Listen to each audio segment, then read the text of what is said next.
a little bit fuming though, because it kept off Destiny's Child, Bootylicious, as you've said. Yeah. This outsold Destiny's Child, what, like 3 to 1? 3 to 1? Pretty much. Madness.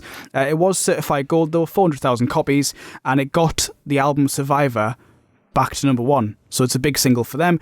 Destiny's Child and Bootylicious. So this is a sample of Stevie Nicks' Edge of 17. I think actually School of Rock makes me love Stevie Nicks even more just because it's used in a scene for that. I did have a conversation with somebody last week who's doing some new to radio, doing some stuff as part of an MA course, and was like, right, I wanna do this feature where we play old songs that people might not know. And I was like, I know what you mean. I do features like that and stuff. And I wanna show people that Bootylicious isn't a Destiny's Child track. I want to highlight that it's a Stevie Nicks track. And it's like, that's great. And I said, but you know, if you play the Stevie Nicks one, it'll not work well on the radio because it's unfamiliar. Yeah. People at this radio station won't know it and they'll be gone. So you've got to decide whether you want to use the educational thing and get people to turn off, or they're going to stick around for another 2-3 songs. And I said, and by the way, Bootylicious is now almost 20 years old, and actually Miley Cyrus has it out as a sample now, so you probably need to do that. And he shit himself. He was like, really? So I think I highlighted his age, I highlighted my age, and just it made me go home and watch School of Rock, which I've watched recently. I love School of Rock, it's really good. But this whole podcast, people are realising that these tracks are coming up 20 years old, and that must be weird. It is. It's really weird. Yeah, because they feel like they're 5 years old to me.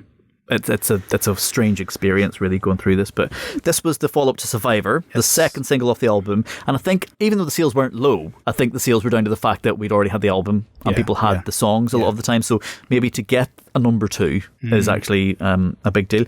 Big intro. I've got it down as an introduce. Yeah. Is it transformative enough? I'd say so, yeah. I think that there's potential for the sample of just the dun dun dun dun dun dun to get a bit annoying, but I think I heard it again today. I think it's mixed quite well. It does dip out in some parts, like for the chorus of the "I don't think you're ready for this," it does dip out, and it is almost kind of like not there at all, while still slightly there, but it's masked quite a lot. Cool, and it does give it a bit of a break. But I think people could say it's annoying. I don't say it yet. Do you know who said it was annoying? Who? Kelly Rowland. Did she? Said it's their most annoying song that they've got. And I think that's down to popularity and the amount of times they've had to perform it, not the nature of the production of the song. Yeah. But she, and this is I read this off Wikipedia, so it doesn't even mean that it's true, but yeah, on Wikipedia it says that Kelly Rowland has said that is by far their most annoying song. But I wonder if there was, at this point, there's been so much change and so much going on in Destiny's Child, and they list their names at the start, and that's how I learnt who they were. Yeah. Because they were confusing. I remember saying my name just confused me because there was never a shot of all 5 people in the music video, but there was 5 faces and say my name, and then the next song it was different and they were replaced. But I wonder if there was an actual boardroom conversation where they go, right, we've done the research, people don't actually know your names, they're confused about who you are, we need to bring in a banger where you list your names right at the start so that they can learn the final 3. That's what we do on our podcast. We say our names at the start just to refresh us to who we are, as that's a very conscious thing we do, because we don't say it a lot during the podcast, do we? No, we don't, Liam. No, neither do you, Jeff. Scott is called Jeff on my Facebook, by the way. Yeah. Did I know that? Yeah. Well, you'll never see it because it's you. Yeah. But for there's maybe you got a bit of post or something, but it said Jeff McGurty, and you've been Jeff McGurty on my Facebook ever since. But I've forgotten why now. Did I tell you that last week when I was on the radio talking about Jordan North that the presenter called me Scott McGurty? I was like, who have you been talking to? How did you know? I put a call in. No, Stevie Nicks is in the video, and she actually performed the guitar. Is that her right at the start? Yeah. Oh my god! I'm sitting looking, thinking she looks so familiar. It's Stevie Nicks. Oh my god! Yeah. So she's in the video. She's on board, and she actually performed. She came into the studio for a day, and she performed the guitar. So the guitar that's on the track isn't the Edge of 17 one. It's actually it's new guitar from Stevie. Oh. So she was well on board. I think that as much as she was on board, and it sounds like of course they'll come and do it. The fee was still enormous. I think from what I gathered, it's 50% of everything. That's Calvin Harris fee. That is a bit. Not many people get 50%. No, especially if it's not even your own track. Exactly. You know what I mean? So because 50 usually goes to 60, 70 usually goes to the people around the table. And you're lucky if you're a good artist, you can get 10 to 20. If you are a smart artist and own Cheryl, oddly enough, from what the last time I checked online for things and royalties, Cheryl was very smart and owned a lot of her music, and Calvin owned a lot of his music. Obviously, he produced her Call My Name, so I don't know what that track did. Yeah. Ed's good as well. gets his shares, but so 50%. Maybe Beyonce and Kelly and Michelle's cut was actually very small. Once you take out Stevie's bit and the management cut, maybe they were left for like pennies. Maybes. God. I would love to hear those conversations. This is where people will be, where people thought there's an Illuminati and Jay-Z and Beyonce are in it. Stevie Nicks is obviously in it too at this point. Very possibly. I mean, also very not possibly, just in case. Because she's rich, she could sue us and take everything we've got, which isn't much.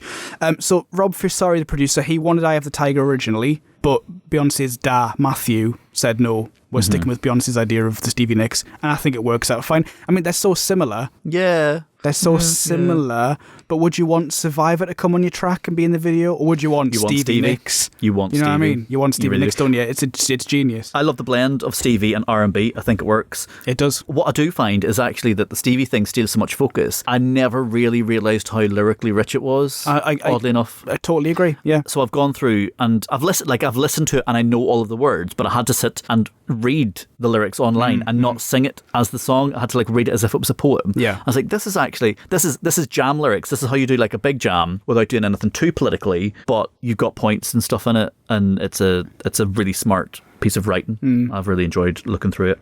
It's full of great lines. I mean, it's full of good words. Bootylicious being the big one that stands out because it's the title of the song. First used by Snoop Dogg in the Dr. Dre song Dre Day in 1992, and the word was added to the Oxford Dictionary in 2004, and the definition is of a woman sexually attractive. Okay. And there's an implication of that sexual attraction being like sort of a larger figure. Okay. Bootylicious. How dare booty. The line, I don't think you're ready for this jelly, written on a plane. Beyonce wrote it on the plane, or she sort of on a plane and she wrote it down.